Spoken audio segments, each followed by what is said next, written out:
दोस्तों आज WPL का फाइनल तो एकदम उतार चढ़ाव से भरा रहा। पहले मारिजान काप ने 2-2 विकेट लेकर मुंबई को घुटनों पर ला दिया।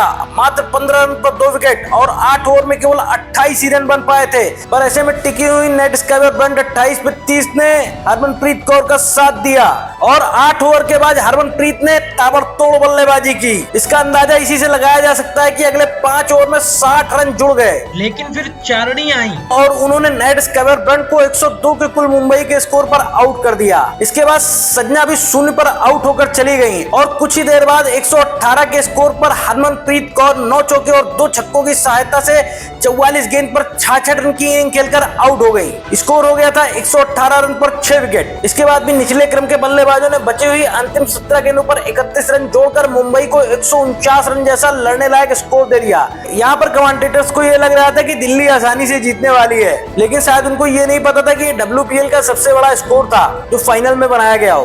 पहली इनिंग में ही 3 उतार चढ़ाव देख चुका मैच, अभी एक और उतार के लिए बाकी था। दिल्ली के डीसी की पारी की शुरुआत हुई और ब्रेंट ने लैनिंग को तो शबनम इस्माइल ने शेफाली वर्मा को आउट कर दिया, जिससे दिल्ली का स्कोर 17 पे 2 हो गया और पहले ही दिल्ली दबाव में आ गई। और जब जस जोनासन 13 ने पारी संभालने की कोशिश की तो ऐसे में अमेलिया कर बॉलिंग करने के लिए आई और 37 के स्कोर पर उनको भी वापस भेज दिया।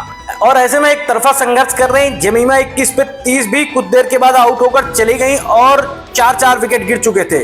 सारा प्राइस भी रन आउट हो गई और स्कोर हो गया 83 पे 6। ऐसे में आई निकी प्रसाद और पहले से तेजी से बल्लेबाजी कर रही मारिजान काप को स्ट्राइक रोटेट कराने लग गई। और जब 30 पे 53 चाहिए थे तो मारिजान काप ने साइका के एक ही ओवर में 1 छक्का और 2 चौका लगाकर कुल 17 रन बटोर डाले। इसके बाद एक 6 रन का ओवर आया, लेकिन जब 18 पे 29 चाहिए थे तो बॉलिंग करने आई नेट स्काइवर ब्रंट और उन्होंने एक ही ओवर में मारिजान काप और शिखा पांडे दोनों को आउट कर दिया, जिससे कि दिल्ली का संघर्ष खत्म हो गया। ऐसे में जब 9 विकेट गिर चुके थे और 8 पे 21 चाहिए तो निकी प्रसाद ने एक छक्का लगा दिया और मैच में फिर से एक बार जान आ गई। पर अंतिम ओवर में नेट स्काइवर ब्रंट आई, मात्र 5 रन दिए और मुंबई को मैच जिता दिया। नेट स्काइवर ब्रंट ने कुल 3 विकेट लिए और इस WPL खिताब के साथ मुंबई के पास कुल 2 WPL खिताब हो गए हैं। और दिल्ली कैपिटल्स एक ऐसी टीम हो गई है जो 3 बार फाइनल में पहुंचकर तीनों बार हार गई है।